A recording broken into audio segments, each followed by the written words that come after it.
गाईन आवडी हेची माझी सर्व जोडी न लगे धनमुक्ती संपदा संत संग देई सदा गुण गाईन आवडी हेची माझी सर्व जोडी तुका म्हणे गर्भवासी सुखे घालावे आम्हासी तुका म्हणे गर्भवासी सुखे घालावे आम्हासी गुण गाईन आवडी हेची माझी सर्व जोडी विठ्ठल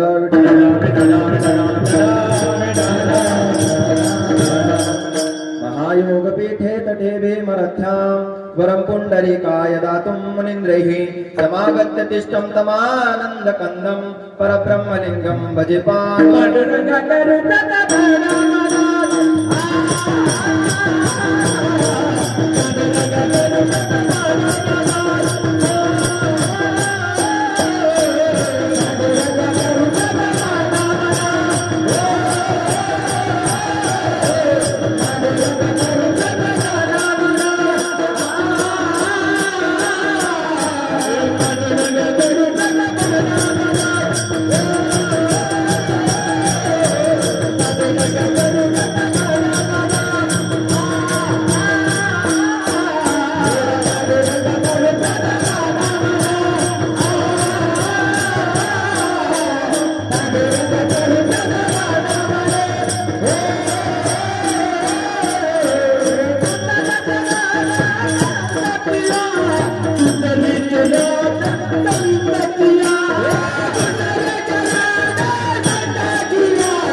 करो प्रथम नमन दुसरे चरण संतांचिया त्यांच्या कृपादाने कथेचा विस्तार हो बाबाजी सद्गुरु दास तुका अलंकापुरी रम्य सिंहासनस्थं पदांबोज तेजस्फुरति प्रदेशं विधीन्द्रादिदैवे सदास्तु यमानं समाधिस्थ मूर्तिं भजे ज्ञानदेवं ओम नमो ज्ञानेश्वरा ओम नमो ज्ञानेश्वरा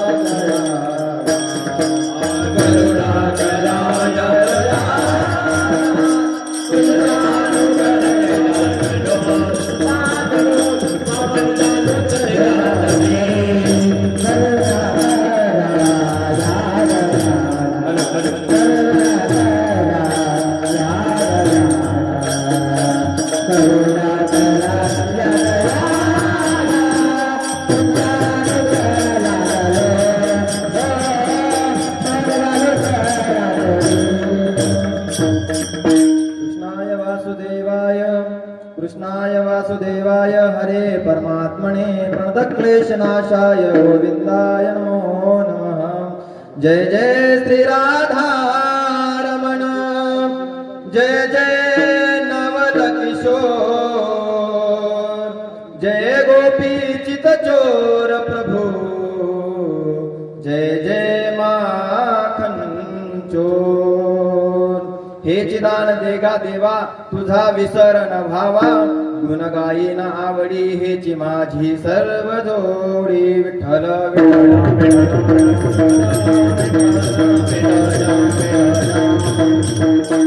प्रस्तुत प्राप्त प्रसंगी प्राप्त स्थळी कीर्तन रूपी सेवेसाठी घेतलेला अभंग हा जगद्गुरु तुकोबारा यांचा आहे आणि यांचा या 4 चरणाच्या अभंगामध्ये जगद्गुरु तुकोबारा आहे आपलाच नाही तर जगाच्या कल्याणाची मागणी या अभंगाच्या द्वारे करतात विठ्ठल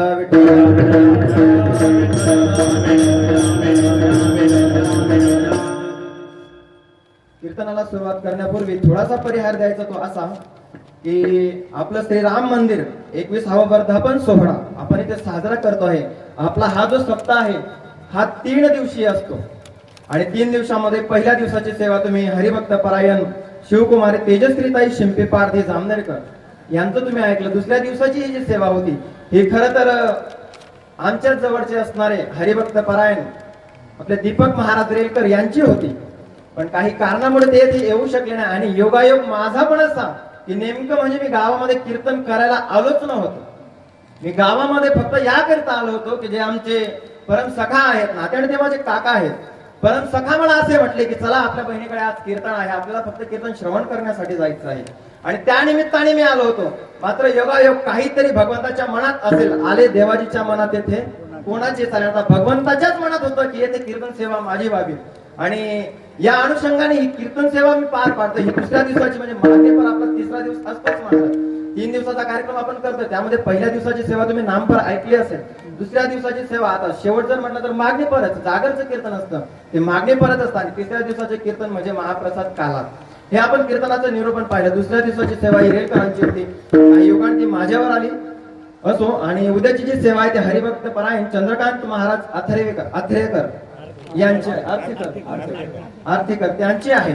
आणि आजची ही जी अन्नदानाची सेवा होती ती माणिकलाल भिका पाटील यांच्याकडून होती आणि ते आमचे फुवाच आहेत.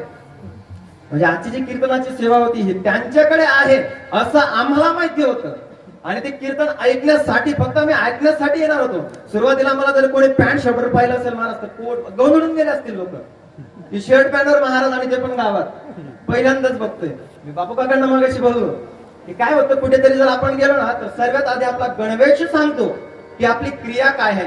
खरं सांगू महाराज, मी आळंदीला राहायला आहे आणि मी आता येत्या 15 दिवसामध्ये माझं लग्न आहे आणि मी लग्नासाठी घरी आलो होतो. खरं तर मी कीर्तनाच्या योगाने आलोच नाही. मी कीर्तनाच्या योगाने माझ्या काकाने सांगितलं, परम सखाने सांगितलं म्हणून मी आलो होतो. आणि असो आता माऊलींच्या मनातच होतं की इच्छा मी आजची जी कीर्तन सेवा होती ही मीच करावी या अनुषंगांचं असो. त्या योगाने ही कीर्तन सेवा माझ्या वाटेला आली. आणि मी बाबांना नमस्कार करतो की ज्या काही जे गावातली भजनी मंडळी असतील, गुरुरे बाबा असतील, या सर्वांच्या आशीर्वादाने आपला जो हा वर्धापन दिन सोहळा आपण साजरा करत आहोत. जास्त नाही, 3च दिवसाचा आहे महाराज. पण 3 दिवसाची जर रूपरेषा पाहिली तर इथे एवढा समाज जमलेला आहे. याच्यामध्ये जवळपास 75% महिलांचा समावेश आहे महाराज. आणि असो महिला सगळ्याच गोष्टीत पुढे आहे, कुठेच कमी नाहीत महाराज, कुठेच नाहीत. कंडक्टर मध्ये महिला आहेत, पुरुषाच्या खांद्याला खांदा देतात महाराज, साधी गोष्ट नाही. महिलांचं जर वर्णन करायचं झालं तर ग्रंथ कमी पडतात. सांगू, घराचं काम करण्यामध्ये महिला पुढे. बोलत चला महिला मंडळ, तुम्ही नाही बोलला तर आपलं कीर्तन चालता बोलताय. हा एक गोष्ट लक्षात घ्यायची, आपल्या कीर्तनात तुम्ही बोला, मी तुम्हाला बोलतो. पुरुष मंडळी तुम्हाला पण बरं का, असं नाही की तुम्हाला बोलणार नाही, तुम्हाला पण बोलतो. घरामध्ये काम करणाऱ्या महिला, शेतामध्ये काम करणाऱ्या, गल्लीमध्ये भांडणाऱ्या, आता म्हणा ना महिला, हे असं नाही चालत ना. असं नाही महाराज, तुम्हाला काय वाटतं मला काहीच माहिती नाही महाराज, बोलायला लावू नका, मी नावा सकट एकेका लावू बकरी असं महाराज बघा. असं नाही, तसं नाही महाराज, आपण कीर्तन चालता बोलताय. मी सुरुवातीला पाहिलं की बरेच असे चेहरे मला दिसले की ते चेहरे पडले होते महाराज की नवीन महाराज आहे. कसं आहे, तसंच मी नवीन आहे ना, तुमचा आणि माझा कधीच परिचय नाही महाराज. पण आज मी इथे नारदाच्या गादीवर उभा आहे, तुम्हाला फक्त एकच माहिती आहे की महाराज आहे, बस, दुसरं काहीच नाही. तुम्ही मला, मी जर इथून निघालो ना महाराज, मी जर पॅन्ट शर्ट राहिलो तुम्ही मला ओळखणार नाही महाराज आहे कोण आहे. मी जर तुम्हाला सांगितलं ना की महाराज मी महाराज आहे, तुम्ही म्हणता नाही शर्ट पॅन्टवर निघ घरी, नाही महाराज. असो, आजची ही कीर्तन सेवा माझ्या वाटेला आली आहे आणि आजची जी कीर्तन सेवा ही आपल्याला मागणीपर करायची आहे महाराज. का मागणीपर करायची, त्याचं कारण असं आहे की आपण पहिल्या दिवसापासून सेवा करतो आहे महाराज. थोडक्यात निरूपण करून जाईल दादा की आपल्या घरी जर एखादे ब्राह्मण किंवा साधू बुवाजी जर आपल्या घरी आले तर सर्वात आधी आपण त्यांना काय करतो, एखादं त्यांचा गृहप्रवेश करतो. गृहप्रवेश केल्यानंतर त्यांना बसण्यासाठी चांगलं आसन देतो. चांगलं आसन दिल्यानंतर त्यांना पाणी विचारतो, त्यांना कधी काहीतरी खायला अन्न वगैरे दान देतो महाराज. त्यांनी आपली शिदोरी जे काय असेल ते काय घेतलं की त्यानंतर ते आपल्यावर जर प्रसन्न झाले तर आपल्या मनात काहीतरी इच्छा असते महाराज आणि ते आपल्याला आशीर्वाद देऊन जातात. आपल्या मनातली इच्छा व्यक्त करणं म्हणजे मागणं आहे महाराज. आपण जर एखाद्याकडे जर आपली इच्छा व्यक्त केली तर निश्चितपणे जर त्याच्याने शक्य असेल तर तो तिचं निरूपण करतो, नाही तर नाही. आणि संतांचं तसं नाही. संत येथे जगद्गुरु तुकोबारा मागणी करतात, पण स्वतःसाठी करतात का? स्वतःसाठी नाही महाराज. जरी ते फक्त बोलत असले की ह्याची दान दे का देवा, तुझा विसरण भावा, कोणाला? त्यांना एकट्याला का? अजिबात नाही महाराज. त्यांना असं सांगायचं आहे की माझ्या सकट या ज्या भूतलावर जे काही सर्वजण जे प्राणी मात्र असतील, जे काही भूतलावरती जीव असतील, त्यांच्या मुखामध्ये सतत तुझं नाव राहू दे. त्याचं कारण असं आहे दादांनो, की जर भगवंताचं नाव मुखामध्ये कायम स्वरूपी राहिलं, कायम स्वरूपी जर राहिलं, तर त्याच्याने काय होतं? तुकोबारायांना विचारू आपण, तुकोबाराय का हो? भगवंताचं नाव घेतल्यानंतर काय होतं? तर तुकोबाराय का अभंगात सांगतात महाराज, ऐसी जोडी करा राम, ऐसी जोडी करा राम कटी करा, ऐसी जोडी करा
माझ्या या सप्ताहामध्ये आपल्या गायनाचार्य आपण बोलवले आहेत, हरिभक्त परायण खुशाल महाराज एकतासकर आणि कल्पेश महाराज शाहपूरकर, आणि पखवाजाची साथ आमचे परममित्र परम श्रद्धेय स्थान असणारे आमचे निवृत्ती महाराज कानाडदेकर.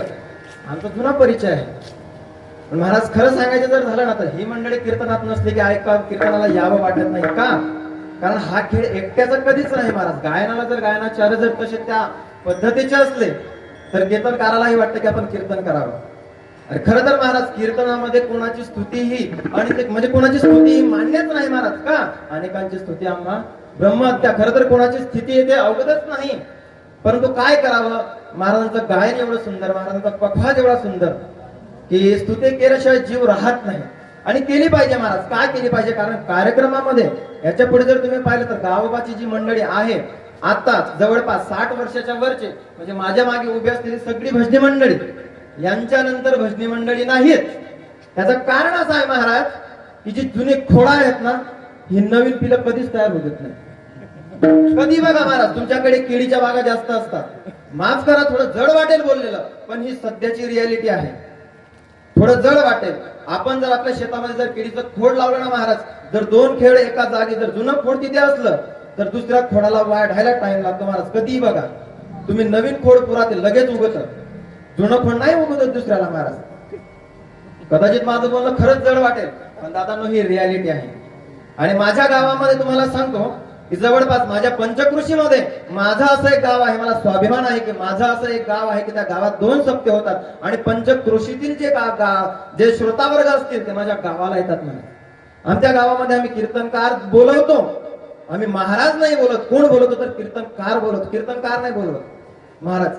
जे काहीतरी साधक असतील आम्ही साधक बोलवतो, कीर्तनकार नाही बोलवत. कीर्तनकार भरपूर आहेत, मी कीर्तनकार आहे, मी महाराज नाही. महाराजाची व्याख्या एका शब्दात सांगतो, महा म्हणजे भलं मोठं आणि राज, भल्या मोठ्या जनावर राज करणं म्हणजे महाराज. बघा, पटलं तर बघा, कारण ही आजची परिस्थिती आहे की महाराजांचं काय. महाराज सोप्या शब्दात सांगू का तुम्हाला, महाराज म्हणजे काय? बांधला फेटा, मारल्या चाटा, उपटल्या नोटां, धरल्या वाटा. ही आजची रिअल परिस्थिती आहे महाराज. परंतु जे जुने संत होऊन गेले, जे जुनी भजनी मंडळी होऊन गेली, त्यांचं नाही महाराज तसं. का? त्यांनी पण पाहिलं की आपल्यानंतर कोणीतरी हा वारसा चालवला पाहिजे.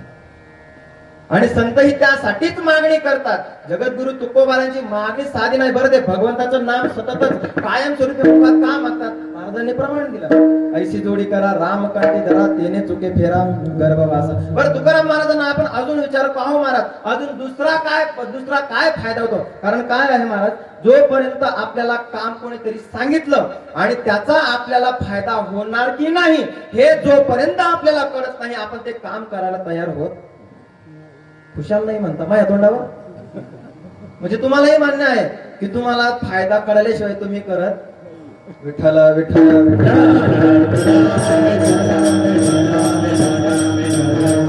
काय आहे. सोपं उदाहरण सांगून जाईल महाराज की आपल्या घरामध्ये एखादं लहान बाळ असतं आणि ते लहान बाळ आपल्या घरामध्ये जर पाहुणे आले तर आई त्याला काय सांगते, पप्या हा ग्लास घे, शेजारच्या काकूकडून दूध आण बरं थोडं.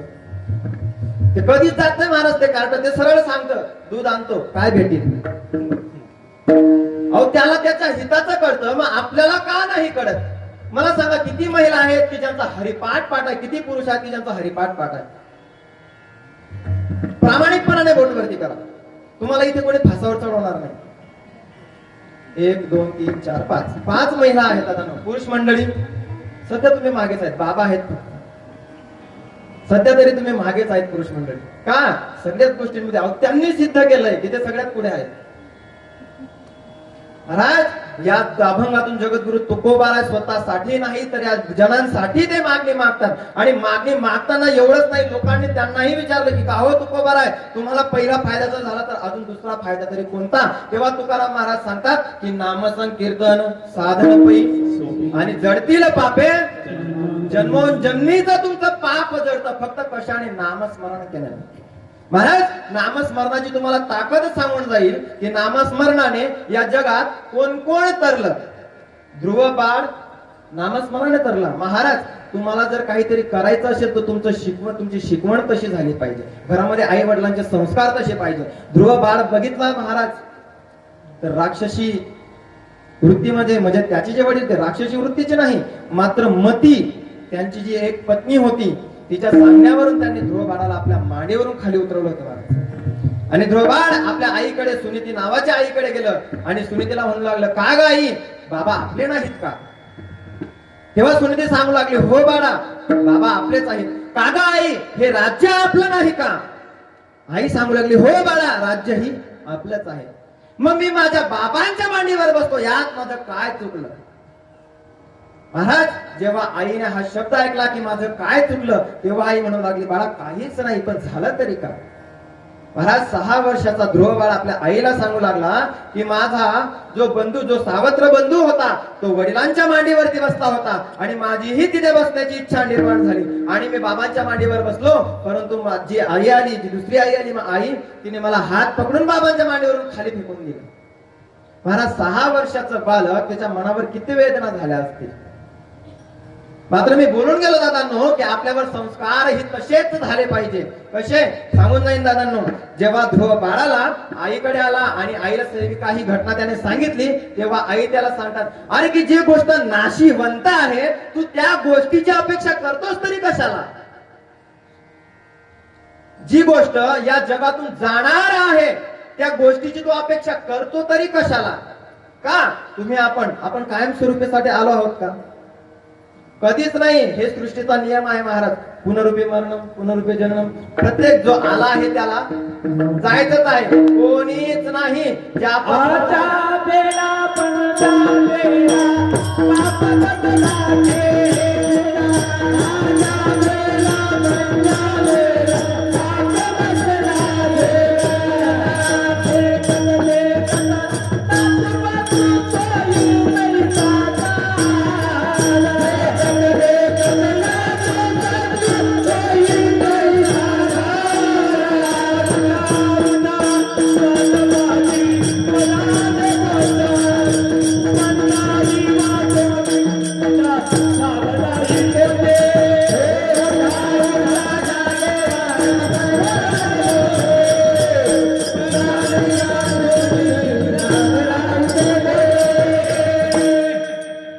आजा मेला पंजा मेला बाप मसना गेला देखत देखत नातू पंतू तो हे तैसा झाला. महाराज या जगात जो आला आहे तो जाणार आहे. आईने सांगितलं की जे नाशिवंत आहे तू त्याची अपेक्षा का करतो. ध्रुवबाळ विचारू लागला आणि ध्रुवबाळ म्हणू लागला की आई मग मी करू तरी काय. अरे ज्याची जो कधी नष्टच होत नाही तू त्याची अपेक्षा कर ना. जे कधी नष्टच होत नाही तो अशा परमपदाला प्राप्त हो की जे कधीच तेथून तू असं आढळपद मिळव की तेथून तुला कोणीच खाली उतरवू शकत नाही. ध्रुवबाळ आईला विचारू लागला की आई त्यासाठी मी करू काय. तू इथून सरळ मनाचा रस्ता धर आणि जोपर्यंत तुला परम पिता परमात्म्याची प्राप्ती होत नाही तोपर्यंत मला तू तोंड दाखवू नको. महाराज हे आईचे शब्द आहेत महाराज. नाहीतर आताच्या आई तशा नाहीत. शेजारीने जरी नुसतं आपल्या लेकराला जरी नुसते 5 बोट लावले ना महाराज घरातून काय निघण याचा विचारच नाही. मात्र ध्रुवबाळाची आई तशी नव्हती महाराज. का त्याच्यासाठी संस्कारही तसेच लागतात. आणि संस्कार जर म्हणायचं झालं ना मातांनो तर आताच्या पिढीला तुम्ही संस्कार कितीही सांगा काही फरक नाही. त्याचं कारण असं आहे की जोपर्यंत आपण स्वतः त्याचं अनुकरण करत नाही तोपर्यंत आपले मुलं अनुकरण करत नाही. या महाराष्ट्रावरती 2 महिलांचे उपकार आहेत महाराज. एक जिजाई तुकोबारायांचे आणि दुसरी जिजाई शिवबांची आहे. महाराज दोघही जिजामातांनी या महाराष्ट्रावरती या महाराष्ट्राच्या भूमीवरती महाराज एवढे उपकार केले की आपण त्यांची गणनाच करू शकत नाही. एक जिजाई अशी झाली की नवरा काहीही काम करत नसताना पतीसाठी ती बिचारी शिजोरी घेऊन जायची. का धर्म होता महाराज. कशी पतिव्रता स्त्री होती आणि पतिव्रता स्त्री तीही कशी पतीची मता अनुसरुणी पतिव्रता असा धर्म माझ्या आईसाहेब जिजाऊंचा होता. आणि त्याचं कारण असं महाराज की जगद्गुरु तुकोबारा नामस्मरणासाठी जायचे भगवंताच्या नामासाठी ते जायचे. त्याचं कारण असं की जगद्गुरु तुकोबारा जेव्हा भजनाला जायचे ना तेव्हा मागून जिजामाता त्यांच्यासाठी शिदोरी घेऊन जायचे. परिणाम अरे जो भगवंताचं नामस्मरण करतो आहे असे तुकोबार आहे त्यांच्यासाठी जिजामाता शिजोरी घेऊन जायच्या. आणि रस्त्याने जात असताना त्यांच्या पायामध्ये काटा टुचला महाराज.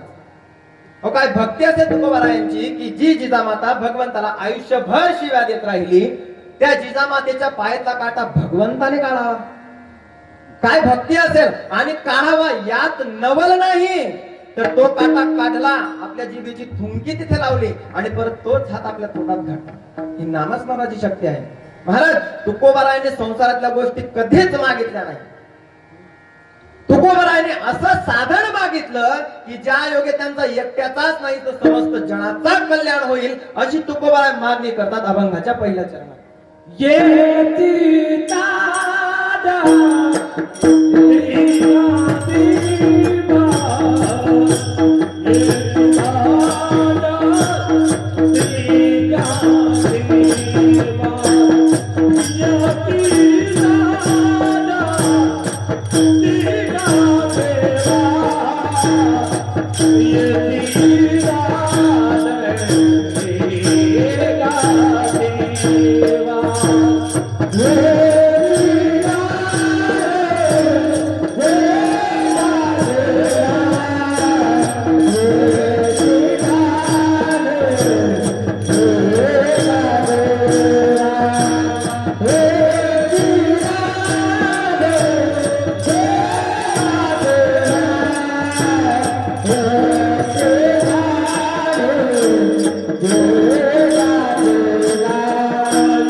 जगद्गुरु तुकोबाला मागणी करतात काय हेची दान दे का देवाण तुझा विसरण व्हावा. मात्र कधी की तुकोबरायांची नामस्मरणाची शक्ती एवढी वाढली की देवाला सांगावं लागलं जगद्गुरु तुकोबराय काहीतरी मागा.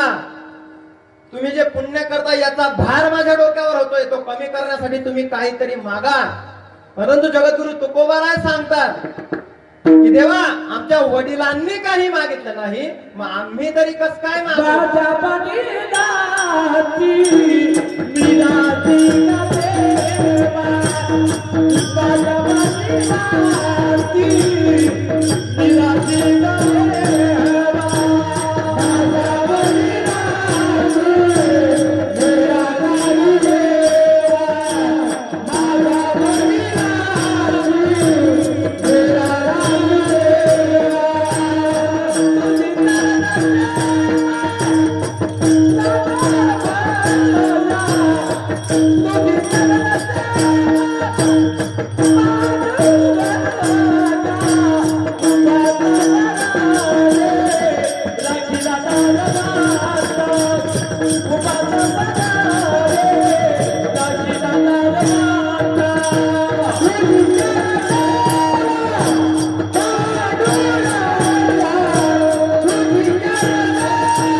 सांगतात की तुझी चरण सेवा वडिलांची रीत आहे की ज्या वडिलांनी वडिलांनी काहीच मागले नाही आम्ही तरी कसे मागू. परंतु भगवान परमात्मा सांगायला लागले नाही तुकोबरा तुम्हाला काहीतरी मागावंच लागेल. सांगितलं महाराजांनी प्रमाण दिलं तुझी चरण सेवा पांडुरंगा. परंतु भगवान परमात्मा सांगतात की तुम्ही ज्याची मागणी करतायत ते माझे तरी कुठे आहे माझे तरी कुठे आहे ते माझ्याजवळ तरी कुठे आहे. महाराज तेव्हा भगवान परमात्मा सांगतात की ते माझे नाही कोणाचे आहेत तर पाय लक्ष्मीचे पाय लक्ष्मीचे हाती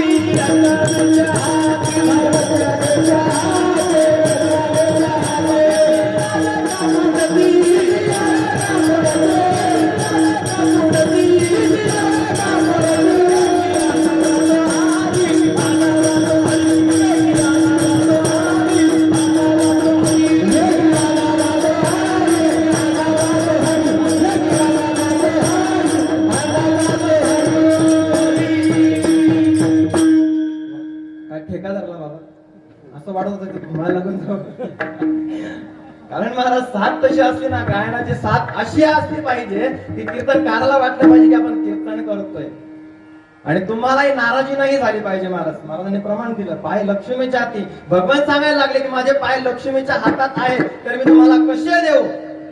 महाराज तेव्हा जगद्गुरु तुकोबाराय सांगतात की काही मागणे आम्हा अनुचित आणि वडिलांची रीत.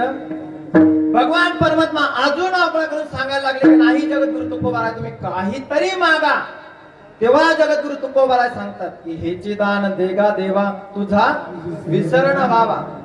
भगवंताला प्रश्न पडला काय हो जगद्गुरु तुकोबाराय मागितलं खरं मात्र मागितलं तरी काय की माझा तुम्हाला विसर पडू नये. माझा तुम्हाला विसर पडू नये याचा तुम्हाला फायदा तरी होतो काय.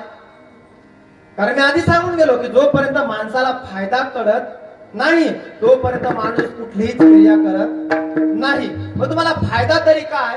जगद्गुरु तुकोबाराय सांगतात, अरे की तुझ्या नामस्मरणामध्ये जी ताकद आहे ना ती कशातच नाही. या भाऊ सिंधूतून तारून जी नेणार आहे ती फक्त तुझ्या नावाची ताकद आहे आणि तुझी आठवण आहे. महाराज एवढं सांगितल्यानंतर तुकोबाराय एवढंच येथेच नाही थांबत, तर ते दुसऱ्या चरणात सांगतात महाराज की बघू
सांगितलं महाराज तुकोबारायांनी की देवा द्यायचं असेल तर हेच दान दे, काय तुझा विसर नाही होऊ दे, तुझा विसर मला पडू देऊ नको. आणि दुसऱ्या चरणात सांगतात की गुण गायी ना आवडी हिची माझी सर्व जोडी. मला फक्त हेच पाहिजे की काय माझ्या मुखात सतत तुझं नामस्मरण राहिलं पाहिजे आणि मी आवडीने ते म्हणेल. का? जगद्गुरु तुकोबारायांनी लोकांचा संघात केलाच नाही महाराज. का? कारण जन तुम्हाला पायानेही चालू देत नाही आणि गाढवावरही चालू देत नाही महाराज, अजिबात नाही. जगद्गुरु तुकोबाराय हे लोकांच्या नादी लागलेच नाही. का? जगद्गुरु तुकोबारायांनी अभंग रचले कोणाच्या संगतीने? वृक्षवल्ली आम्हा सोयरे. महाराज जगद्गुरु तुकोबाराय वनातच जायचे, डोंगरावरच जायचे, ते लोकांतात का नाही राहिले? त्याचं कारण आहे महाराज की तुम्हाला जशी संगती प्राप्ती होते तशी तुमची बुद्धी फिरते. संगतीचे परिणाम अतिशय वाईट आहे महाराज. संगती त्याचीच करा जो सद्गुणी आहे, इतरत्र संगती नाही.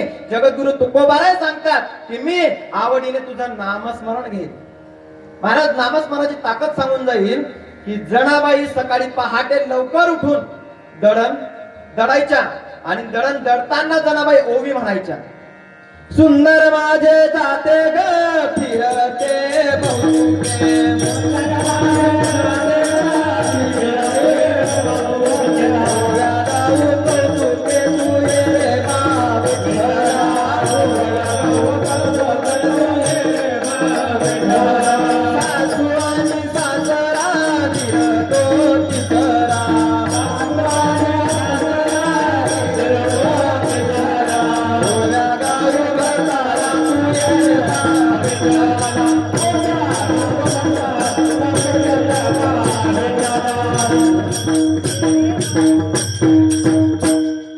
या जनाबाईच्या ओव्या होत्या महाराज. आताच्या ओव्या तुम्ही ऐकल्यात का? अजिबात नाही मात्या मावल्या. का? त्याचं कारण असं आहे की तुम्हाला ते जात ज्या लुगड्यावाल्या म्हाताऱ्या असतील ना बिचार त्याच आई साहेबांना माहिती असेल की जात काय होतं. त्याला बेंबी पासून ताकद लावावी लागत होती महाराज ते ओढण्यासाठी. आता नाही, मिक्सरात टाकलं की झालं, नाही तर मग आहे तर चक्कीत बस. पण आधी तसं नव्हतं. ज्या बायांनी, ज्या महिलांनी, ज्या माता माऊल्यांनी असं केलं असेल ना, त्यांना माहिती आहे की जातं काय. आणि त्या जात्यावरती जेव्हा त्या बसायच्या तेव्हा बिचारी ती ओव्या नाही म्हणायची. माझ्या जनाबाई ओव्या म्हणत होत्या, पण आताची बिचारी ओव्या म्हणत नाही. ती भावजाईची तक्रार करते. पाठीचा ग भाऊ राया, भाऊ गराया, भावजाईच्या नादी लागून गेला की होवाया. या तुमच्या ओव्यात महिला मंडळ खाली माना नका टाकू. तुम्हीच म्हणतात ना, त्यात नाही मारत ना. अजून एक ओवी ऐकली ती बिचारा माता माऊलीची. निमोनीच्या ग झाडा खाली माझा भाऊ दारू काढी, कोण मेला न केली काळी, आणली पोलिसाची गाडी. ह्या असल्या का महाराज आता आहेत का? सांगावं नाही वाटत महाराज. हे कीर्तनात आम्हाला सांगावं नाही वाटत, मात्र तुमचे फाउंडेशन एका जागेवर फिट बसले पाहिजे म्हणून हे सांगावं. आणि तुम्हाला सध्या तरी कीर्तनामध्ये आणि तमाशामध्ये काय फरक आहे हे तुम्हाला अजून कळत नाही. तुम्हाला कीर्तनात काय पाहिजे? मनोरंजन पाहिजे. पण बोलून जाईल महाराज, कीर्तन कीर्तन कीर्तन म्हणजे काय? तर कीर्तन म्हणजे मनोरंजनाचं साधन नाही, तर कीर्तन म्हणजे मन परिवर्तनाचं साधन. म्हणजे कीर्तन विठ्ठल विठ्ठल.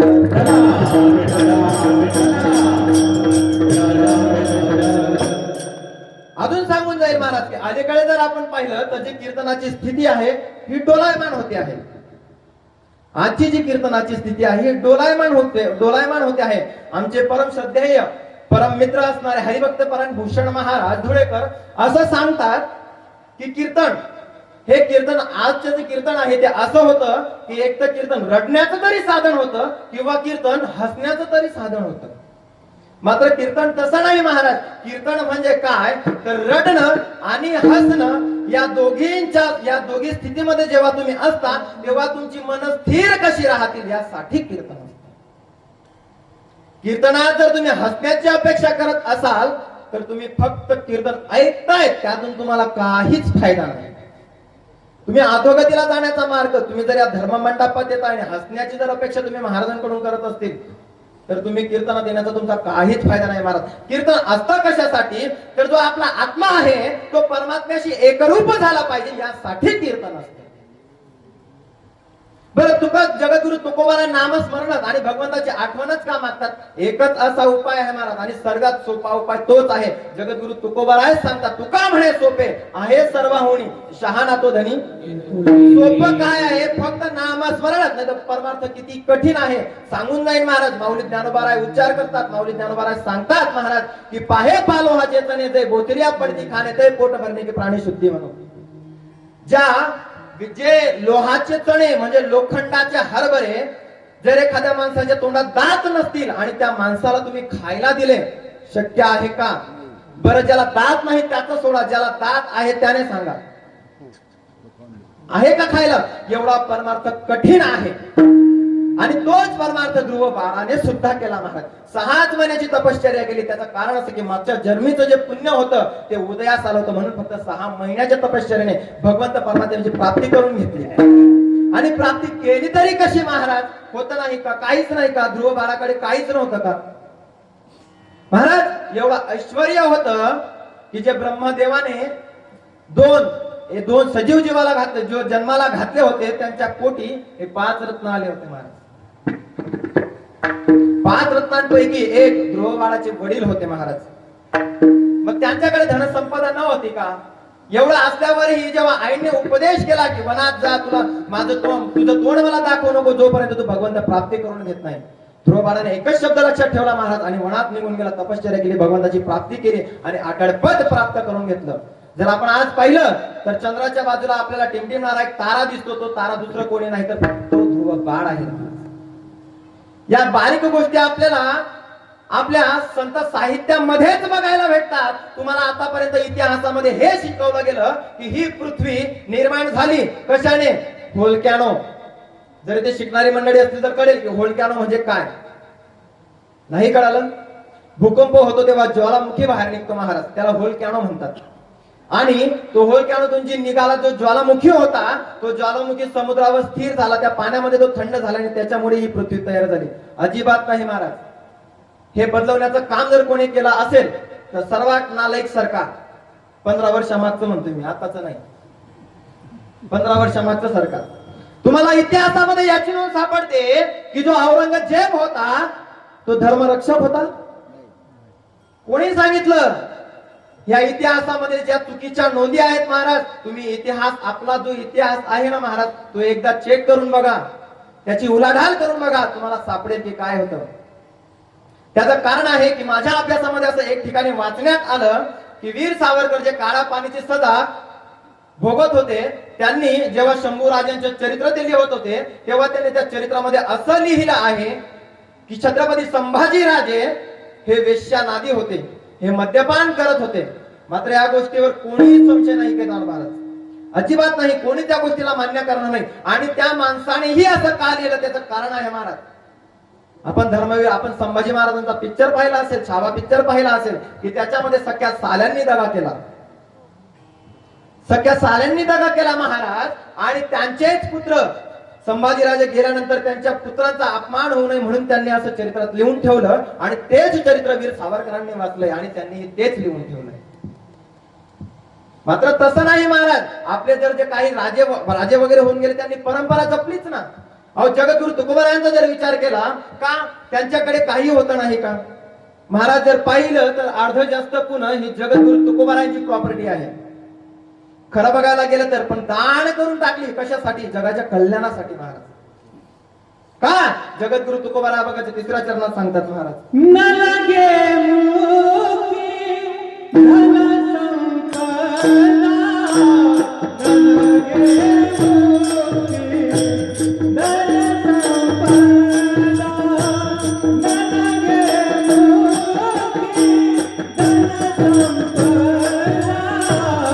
नलगे मुक्ती धन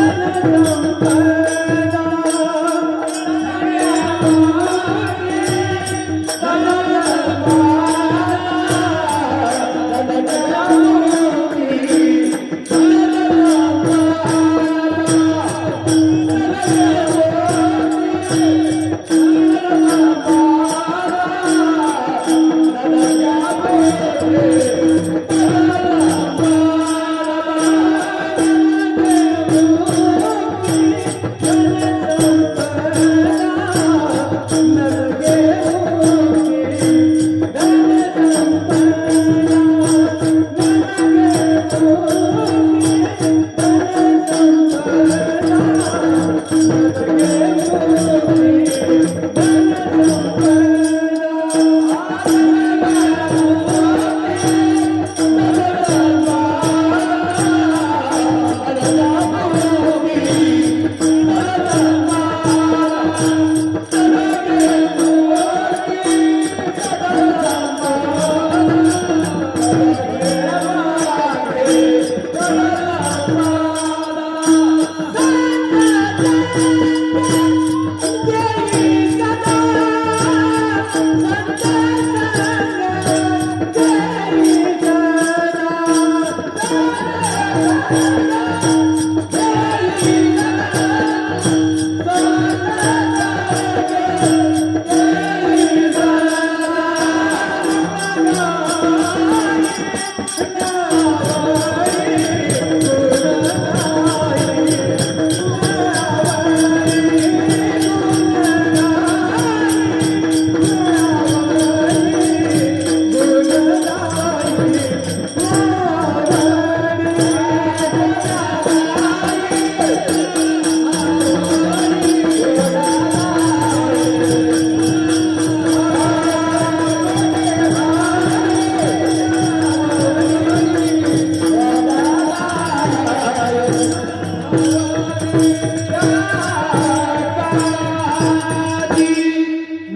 मुक्ती धन संपदा. आणि संत संग देई सदा. जगद्गुरु तुकोबारायांची मागणी आहे महाराज की मला संतांचा संग दे, मला धन ऐश्वर्य काहीच नको, मला लौकिकता सुद्धा नको, मला फक्त संतांचा सहवास दे. महाराज संतांचा सहवासच का याचं सांगून जाईल. आताच तुम्हाला मी ध्रुव बाळाचं चरित्र सांगितलं, परंतु ध्रुव बाळाने भगवंताची प्राप्ती कोणाच्या सहाय्याने करून घेतली? नारदजींच्या सहाय्याने करून घेतली. महाराज जेव्हा ध्रुव बाळ वनात होते आणि ते एका ठिकाणी जाऊन बसले, 5-6 वर्षाचं बाळ, त्या बाळाला काय करत आहे? आणि त्या क्षणी तिथे नारद महर्षी प्रकट झाले. एक तर आता जर पाहिलं ना महाराज, तर नारद मुनी यांचं नाव जर पाहिलं तर फक्त आग लावणाऱ्यांमध्ये सांगितलं जातं, परंतु श्रेष्ठत्व जर पाहिलं ना तर संतांमध्ये अग्रगण्य संत म्हणजे नारद महर्षी आहेत. आताच्या कीर्तनकारांनी त्यांना फक्त आग लावणारच बनवून ठेवलंय. त्यांच्या बाबतीत कधीच तुम्हाला सरळ सांगत नाही महाराज, परंतु ब्रह्मदेवाचे ते पुत्र आहेत महाराज, याचं थोडं भान ठेवा. आणि त्या संतांच्या द्वारे ध्रुव बाळाने भगवंताची प्राप्ती केली आहे. का सांगतो महाराज, जर आपल्या घरामध्ये आपल्याला चहा ठेवायची असेल तर सर्वात आधी आपण करतो काय? आपण दुकानातून दुधाची थैली आणतो आणि डायरेक्ट गॅसवर ठेवतो का? अजिबात नाही महाराज. काय करतो? ती दुधाची थैली आणली का त्याला एका पातेल्यात, एका भांड्यात, आपण एका बगोण्यामध्ये त्याला टाकतो, गॅसवर ठेवतो, गॅस पेटवतो, त्यामध्ये साखर टाकतो, पत्ती टाकतो, थोडं पाणी टाकतो, सावटे लोक असतील तर बादलीवर उठवतो. नाही महाराज, जे चहा आपण बनवतो, चहा आपण बनवतो, पाहुण्यांना फक्त चहा प्यायचा आहे, पातेलं प्यायचं आहे का? नाही. मग पातेल्याची गरज तरी काय? पातेल्याची गरज आहे का? बोलत चला ना, आहे ना. मग तसं भगवंताची प्राप्ती करून घेण्यासाठी तुम्हाला संत भेटणं हे तेवढंच महत्वाचं आहे. बरं एवढंच नाही महाराज, संत अजून करतात तरी काय? महाराज 1-2 मिनिटात सांगतो की आळंदीमध्ये असलेली माझी अनाथांची माय माऊली ज्ञानेश्वर महाराज, जरा विचार करून बघा की त्यांना कष्ट किती झाले. जर तुम्ही एकदा संक्षिप्त मध्ये जर माऊली ज्ञानोबारायांचं चरित्र वाचलं ना महाराज, तर तुम्हाला कळेल की ज्या वेळेस एखादी आई बाळाला जन्म देते त्यावेळेस तिला काय त्रास होतो, त्या पद्धतीचा त्रास माझ्या माऊलीला झालाय. महाराज साधं नाही, तुम्हाला जर समाजामध्ये काहीतरी बदल घडवायचा असेल तर त्यासाठी तुम्हाला जावं लागतं. सिंधुताई सपकाळांचं एक वाक्य आहे महाराज, की महाराष्ट्रामध्ये तुम्हाला जर मोठं व्हायचं असेल तर तुम्हाला मरावं लागतं, तेव्हा तुम्ही मोठे होता. हे संत थोर तुम्हाला बोंबलून सांगून गेले, पण फरक नाही. तुम्हाला सांगून कीर्तनकार मेले, पण तुम्ही सुधारायचं नाव घेत खुशाल नाही म्हणता. कधीतरी हो म्हणा ना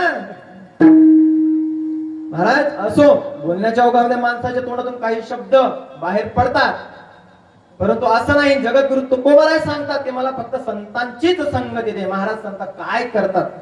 संत जीवन अवतार घेतात कशासाठी? पहिली गोष्ट तर एक आहे की या जगावरती, या भूतलावरती जो कोणी आलेला आहे तो विनाकारण आलेला नाही. कोणाचं नाही कोणाचं काही ना काही कार्य आहेच, काही ना काही कार्य आहेत. आणि ते कार्य करून आपलं जेव्हा आयुष्य संपत तेव्हा आपण तेव्हा आपण देवलोकात, स्वर्ग लोकात, वैकुंठ लोकात जातो. कोणी सांगितलं? आयुष्यभर दुसऱ्याच्या केडीमध्ये चोऱ्या करायच्या आणि तुम्हाला स्वर्ग आहे का शक्य? अजिबात नाही महाराज. त्यासाठी तुम्हाला फक्त पर्याय एक, जगद्गुरु तुकोबाराय मागणी करतात त्यासाठीच. एकट्यासाठी नाही महाराज, तर त्या समस्त जनासाठी ते मागणी करतात. बरं, आणि त्यांचं सोडा, हे झालं संतांचं मागणं. मात्र आपल्या जनावरांचं मागणं कसं असतं माहितीये का? भगवंताच्या देवळात गेले की सरळ सांगतात, बाबा मी जर पास झालो तर मी 2 किलो पेढे चढवे. म्हणजे तू भगवंताकडे मागतो आहे का भगवंतासोबत तू सौदा करतोय? तू व्यवहार करतो आहे की भगवंताकडे काही मागतोय? महाराज, कोणाकडे जर तुम्ही काही मागत असाल तर तुम्ही त्या पात्रतेचे पाहिजे आणि देणाराही त्या पात्रतेचा पाहिजे, त्याशिवाय नाही तुम्ही काही मागू शकत. जगद्गुरु तुकोबाराय संतांची संगतीच का मागतात? त्याचं कारण असं आहे की जर तुम्ही संतांची संगती केली तर तुम्हाला भगवंत प्राप्ती होतेच. त्याच्यामध्ये तुम्हाला आपली मागणी सांगायची राहून गेली दादांनो, की आपलं कार्ट 3 मित्र होते. 3 मित्र जंगलात गेले आणि भरकटले, वेगवेगळ्या दिशेने ते भरकटले महाराज. आता ते देवाच्या शोधात ते जंगलात गेले होते. पहिल्याला देव सापडला, भगवान परमात्मा प्रगट झाले. पहिल्याला विचारलं, बोल भक्ता तुझी काय इच्छा आहे? भगवंताने सांगता क्षणी एका मित्राने सांगितलं की बाबा मला अतिशय सुंदर करा, की देवा मला एवढा सुंदर करा की माझ्या एवढ्या जगात सुंदर कोणीच नाही पाहिजे. म्हणे तथास्तु, तो झाला बाबा सुंदर. दुसऱ्याला प्राप्त झाले, दुसऱ्याला विचार बोल म्हणे तुला काय पाहिजे, मला त्याच्यापेक्षा गोड कर, त्याच्यापेक्षा रूपवान झाला, तथास्तु म्हटलं, तो पण झाला. तिसऱ्याला विचारलं तुला काय पाहिजे, दोघांनी वर मागितलं की मला सुंदर कर, या जगात माझ्या एवढं सुंदर कोणीच नको. दुसऱ्याने मागितलं की मला त्याच्यापेक्षा सुंदर कर. तिसऱ्याची मागणी अशी होती महाराज, तो म्हटला मी दुसरं काही मागत नाही, त्या दोघांना माझ्यासारखं कर. ही आपली मागणी आहे महाराज. आणि भगवंताकडे जर तुम्हाला काहीतरी मागायचं असेल तर व्यवहारिक जीवनातली कोणतीच गोष्ट मागू नका. तुम्ही ते करा जे त्याला आवडतं आणि होईल ते जे तुम्हाला आवडतं. भगवंत प्राप्त म्हणजे साधी गोष्ट नाही महाराज. अहो गर्भामध्ये ज्या यातना होतात ना, त्या तुकोबाराय सांगतात की काय सांगू देवा गर्भीची यातना, मलमूत्रामध्ये तुम्ही किती किती किती किती किती त्रास होतो, कोणीच काही सांगू शकत नाही. का? त्यावेळेस आपल्याला कळतच नाही. आणि त्यावेळेस आपण सांगतो 8वीनं पाय आवाज नवस, केव्हा? गर्भात असताना. आणि बाहेर आल्यावर काहीच नाही. आपण जे आयुष्य जगतो हे फुकट आहे. क्या किया क्या किया क्या किया रे, हो तूने जीवन गवा दिया, तूने जीवन गवा दिया, क्या किया रे, जिसे पाना था उसको तो खो दिया, जिसे पाना था उसको तो खो दिया, जिसे पाना था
हे जे देह आहे ना, हा असाच नाही, हा फुकट नाही मिळालाय महाराज.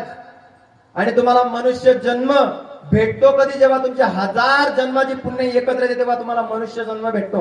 मनुष्य जन्म भेटणं साधी गोष्ट नाही.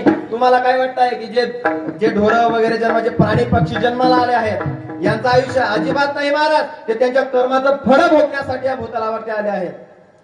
त्यांचा जन्मच नाही महाराज, ते त्यांच्या केलेल्या कर्माचं फळ भोगण्यासाठी ते आलेले आहेत या भूतलावरती. आणि तुम्हाला जो मनुष्य देह मिळाला आहे ना, याचं सार्थक तुम्हाला करायचं असेल तर त्यासाठी फक्त पर्याय एकच. आणि कलियुगामध्ये यापेक्षा सोपा साधारण उदाहरण कोणतंच नाही महाराज. कलियुगी उद्धार हरीच्या, बस एकच. भगवंताच्या नामस्मरणाशिवाय तुम्हाला कुठलाच पर्याय नाही की जो तुम्हाला या भाऊ सिंधूतून तरुण नेईल. एकही नाही महाराज. का? जगद्गुरु तुकोबारायांचा जर विचार करायचा झाला महाराज तर नामस्मरणाची शक्ती एवढी झाली की जेव्हा जगद्गुरु तुकोबारायांचा अंतकाळ आला तेव्हा जगद्गुरु तुकोबारायांना घेण्यासाठी भगवान परमात्मा या भूतलावर आला. आणि नुसता भूतलावर आलाच, यात नवल नाही. अरे ज्या काळाला आपण घाबरतो जगद्गुरु तुकोबारा त्याच्या डोक्यावर पाय ठेवून गेले महाराज. यात तुकाराम तुकाराम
खर तर महाराज आज संतांच्या नावाचा महिमा आहे. थोडं प्रमाण मागे पुढे झालं. खर तर त्या ठिकाणी मला अपेक्षा प्रमाणाची होती की जगा काढ खाय आम्ही माथा दिला पाय. परंतु काकांनी सुंदर प्रमाण दिलं. कारण का आपण इथे संतांचं महत्व सांगतोय आणि काकांनी संतांचं महत्वच पटवून दिलं की संतांचं नाव जरी घेतलं तरी काळ आपल्याला थरथर कापतो. महाराज तुकोबारांचा जर विचार करायचं म्हटलं तर तुकोबाराय संत होते यात तर संशय नाही. आणि मला नाही वाटत की जगद्गुरु तुकोबाराय संत होते यावर कोणी संशय घेईल. आणि जर कोणी संशय घेत असेल तर एक शब्द मन मोकळेपणाने बोलू का? त्याने आपल्या रक्ताचा डीएनए टेस्ट करावा. कोणाला वाईट वाटलं असेल ते तुम्हाला तुमच्या मनाला वाटू द्या. आपल्याला क्लिअर बोलणं आवडतं. ते राग येईल बाबा तुम्ही तुमच्या घरी, पण संतांच्या जर शब्दांवर किंवा संतांवर तुम्ही आक्षेप घेत असाल आपण त्याला मान्य नाही करत. महाराज संत म्हणावा तरी कोणाला? आणि जगद्गुरु तुकोबाराय यांचा ज्या वेळेस शेवटचा अंतकाळ त्यांच्या डोळ्यासमोर ते भगवान परमात्म्याला बघता आहे की आपल्याला घेण्यासाठी भगवान परमात्मा उभा आहे, तेव्हा जगद्गुरु म्हणतात महाराजांनी शेवटचा अभंग गाते. शेवटचा अभंग आहे की जगद्गुरु तुकोबाराय सांगतात, आम्ही जातो तुम्ही कृपा सुद्यावी, आम्ही जातो तुम्ही कृपा सुद्यावी, आम्ही जातो तुम्ही कृपा सुद्यावी, आम्ही जातो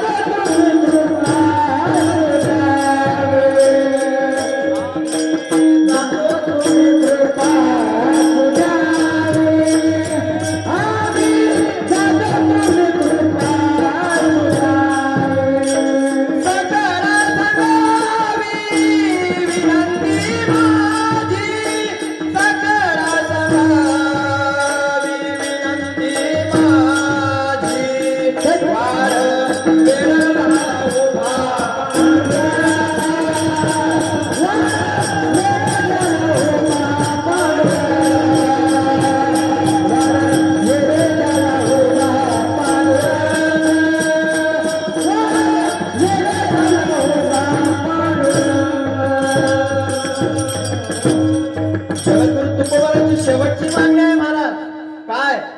जातो तुम्ही कृपा असू द्यावी.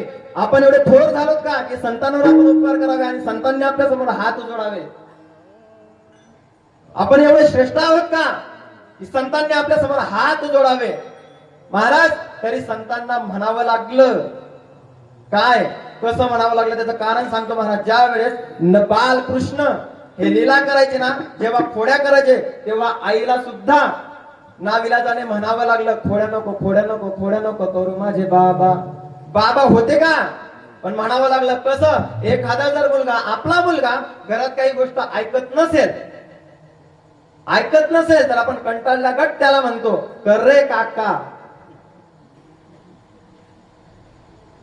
तसं संतांचं आहे महाराज. काय आपण शांती ब्रह्म नाथ महाराजांना आपण शांती ब्रह्म म्हणतो महाराज.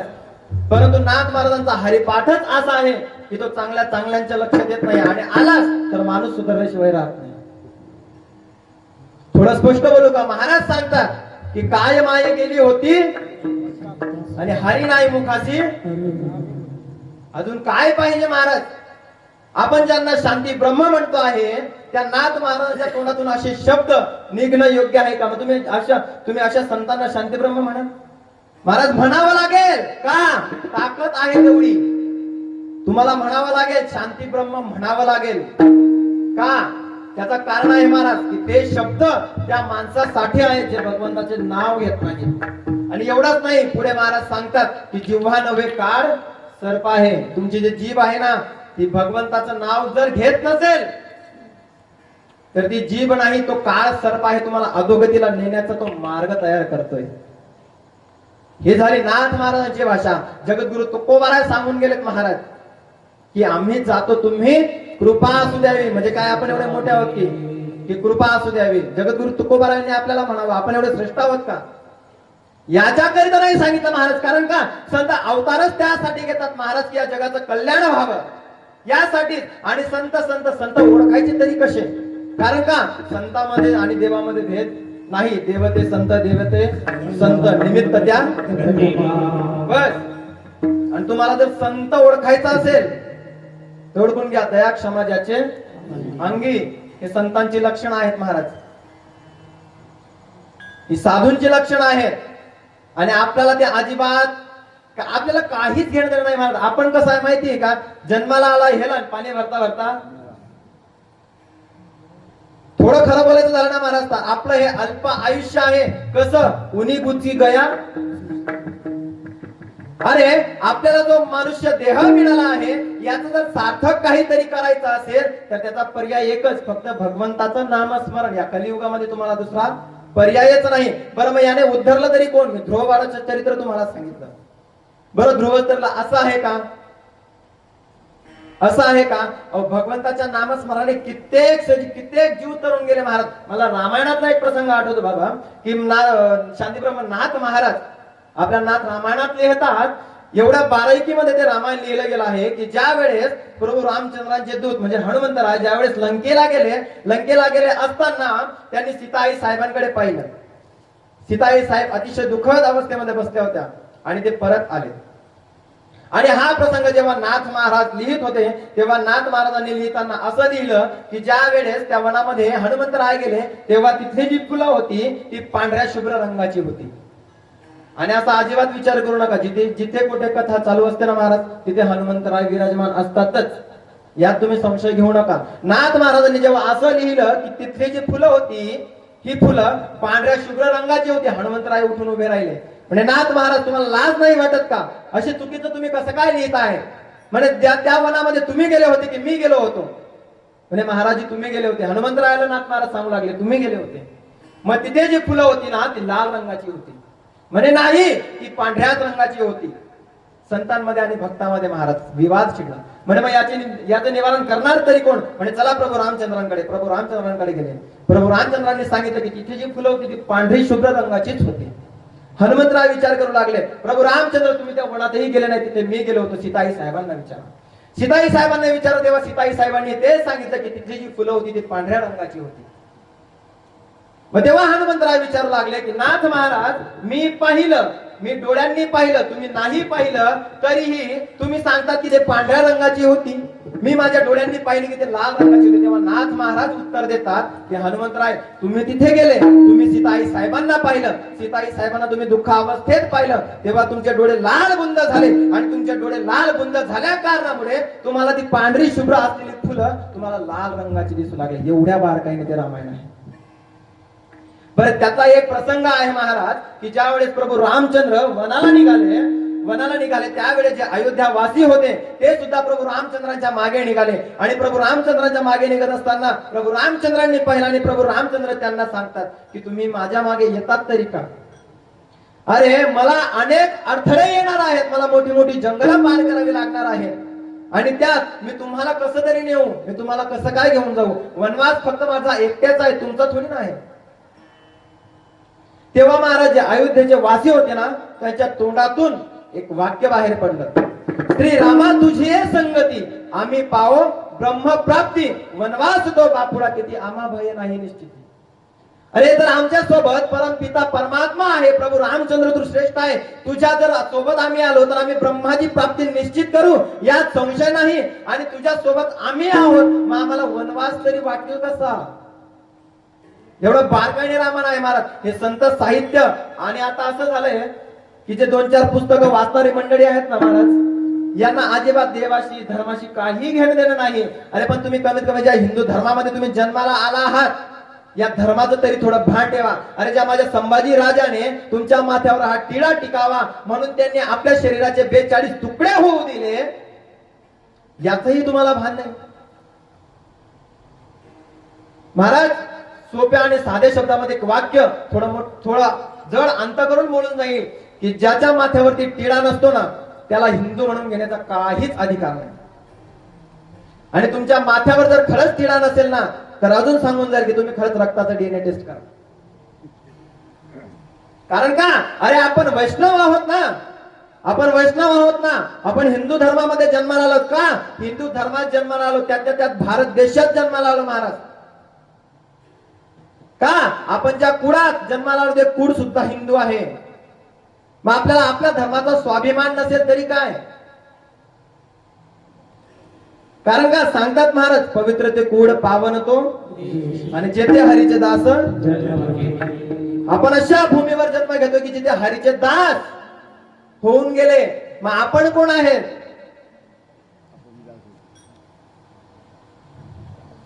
जरा विचार करा महाराज, की ज्या छत्रपती शिवाजी महाराजांनी एकच तयार केला छावा, आणि त्या राजाने 42 तुकडे अंगाचे होऊ दिले. का? तुमच्या आणि माझ्या माथ्यावर फक्त लाल मगंध टिकावा यासाठी. काही चुकलं का त्यांचं? तरी आज काही नालायक लोक म्हणतात की त्यांनी आमच्यासाठी काय केलं. अरे ते जर नसते ना तर आज तुला एक गोष्ट करावी लागली असती, हुजूर हम थोडा कीर्तन भजन करना चाहते हैं, कर ले. जर त्यांनी हो म्हटलं असतं तर आज आपण इथे एक कीर्तन केलं असतं, आणि त्यांनी नाही म्हटलं असतं ना महाराज, काहीच नाही. का?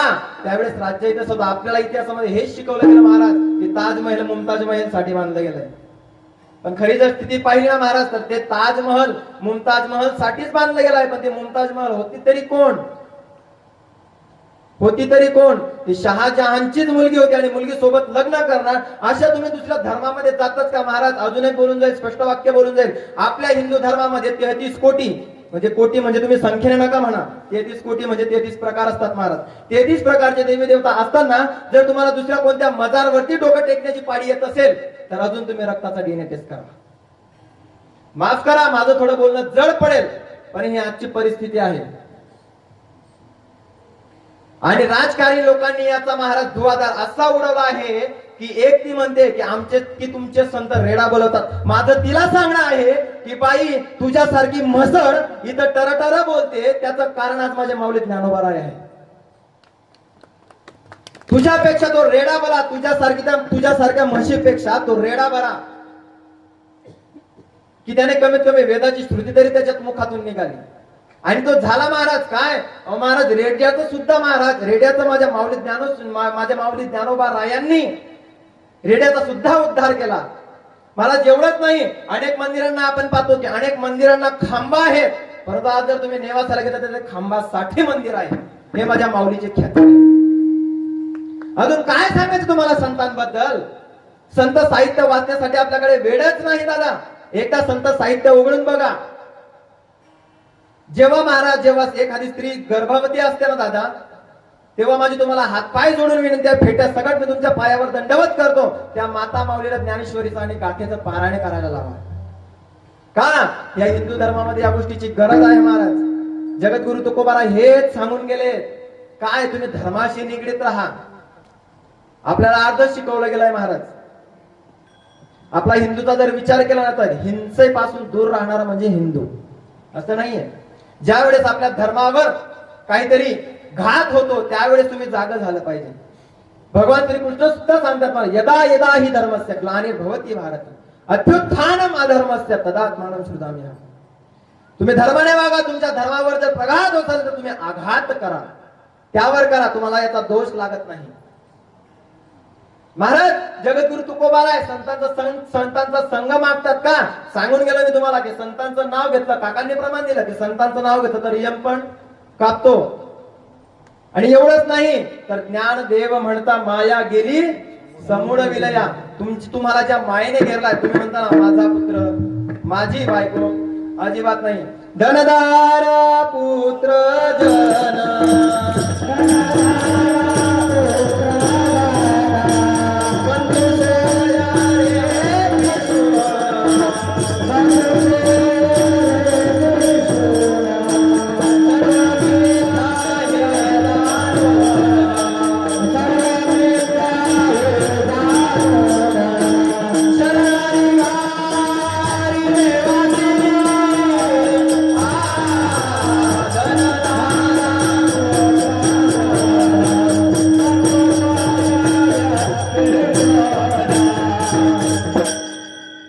कुठपर्यंत?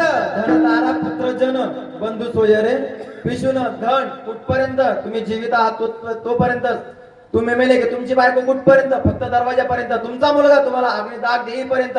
तुमचे जे मित्र मंडळी असतील, जे काही नातेवाईक असतील, ते फक्त स्मशानभूमीपर्यंत. त्याच्यानंतर तुम्हाला एकटं जायचंय. इससे तो आगे भजन ही है भाई, हरि के भजन बिन अकेला रहेगा. तुम्हाला फक्त भगवंताचं नामस्मरणाच आहे की तुम्हाला या कलियुगामध्ये उद्धार पावतो महाराज.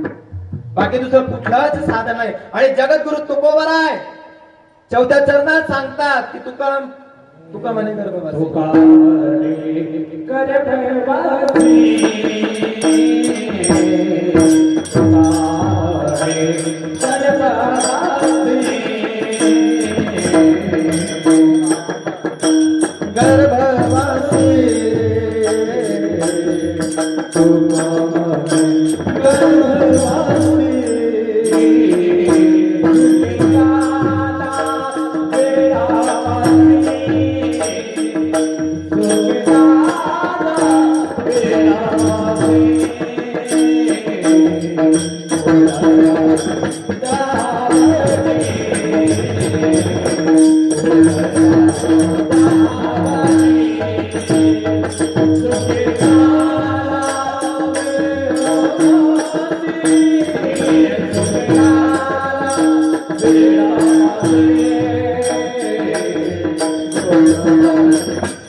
कुमार कुमार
जगद्गुरु तुकोबार आपल्याला शेवटच्या चरणात सांगतात महाराज की तुका म्हणे गर्भवासी सुखे घालावे आम्हासी. जे जगद्गुरु तुकोबार एक गर्भाशयामध्ये असताना जे दुःखाची यातना जे भगवंताकडे सांगत होते की गर्भामध्ये काय यातना असतात यातून मला दूर कर आणि कसं सुखे घालावे आम्हासी म्हणजे जन्माला आम्हाला सुखाला घाल. कशासाठी? याची दान दे गा देवा आणि तुझा विसर न बाबा गुण गाई ना आवडी याची माझी सर्व जोडी न लगे धनमुक्ती संपदा संत संग देई सदा. यासाठीच तुकोबाराय सांगतात की जन्माला घाल पण कसं सुखाने. महाराज मी आपल्या समोर अभंगाच्या चारही चरणांचं निरूपण केलं आहे. मी असं नाही म्हणत की त्या अभंगाचं ज्याप्रमाणे मी अभंग सोडवला आहे जे माझं मत मी तुमच्या समोर अभंगाविषयी व्यक्त केलं ते तसंच असेल असंही नाही. त्या अभंगाचा अर्थ तसाच असेल असंही नाही. जे मी तुमच्या समोर मांडलं आहे जे काही चांगलं असेल ते घरी घेऊन जा. जे काही चुकीचं असेल ते माझं मला परत द्या. पुन्हा एकदा तुमची माफी मागतो. का बोलण्याच्या ओघामध्ये माझ्याकडून काही चुकीचे शब्द तुम्हाला निघाले असतील तर तो माझा दोष. काहीतरी चांगला निघाले असतील तर ते माझ्या आनंदीची माऊली आणि माझे जे गुरुवारी समस्त वारकरी जोग महाराज शिक्षण संस्थेचे जे गुरुवारी असतील त्यांचा आहे महाराज. बाकी माझं काही नाही. मी फक्त तुमच्या समोर एकच केलंय घालीन लोटांगण मोके पटांगण. दुसरं काहीच नाही. का? कारण का याची शैली तुम्हाला समजली पाहिजे महाराज की कीर्तनकाराने अभंग सोडवला कसा. काही कीर्तनकार अभंग सोडतात आणि काही कीर्तनकार अभंग सोडतात. कळालं तर बघा.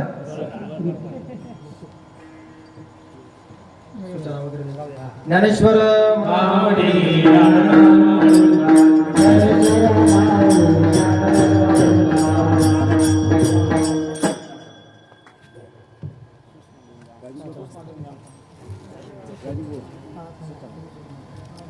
रामकृष्ण हरी. पहिल्या दिवशी आपण कीर्तन ऐकलं तर ते आपल्या सगळ्यांना तर भावणारच होतं. आज दुसऱ्या दिवसाचं कीर्तनकार दीपक महाराज काही कारणास्तव येऊ शकले नाही.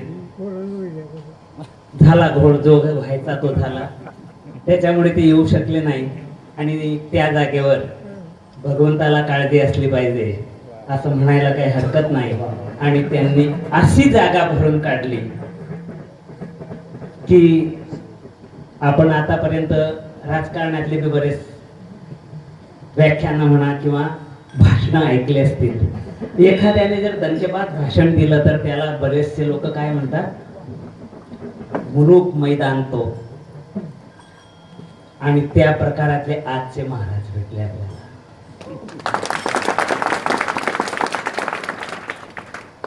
त्यांनी सुरुवातीलाच सांगितलं जर का मला पॅन्ट शर्टवर पाहिलं असतं तर मला महाराज कोणी म्हटलं नसतं. आता कोणी म्हटलं असतं का नसतं ते माहित नाही, पण त्यांच्या सोबतच मी जेवायला बसलो होतो त्याच्यामुळे मला शंका येत होती की काय करायचं. परंतु आता कुस्त्यांचे खेळ जवळजवळ बंद झाले.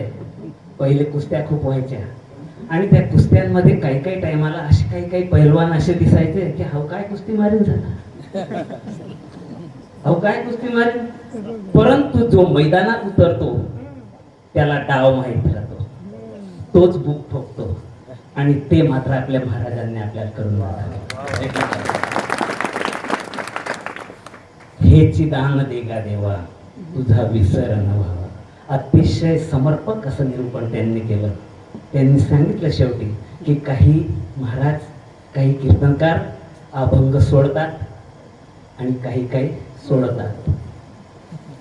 म्हणजे बाकीचे पुरं करतात, बाकीचे पुरंच करत नाही.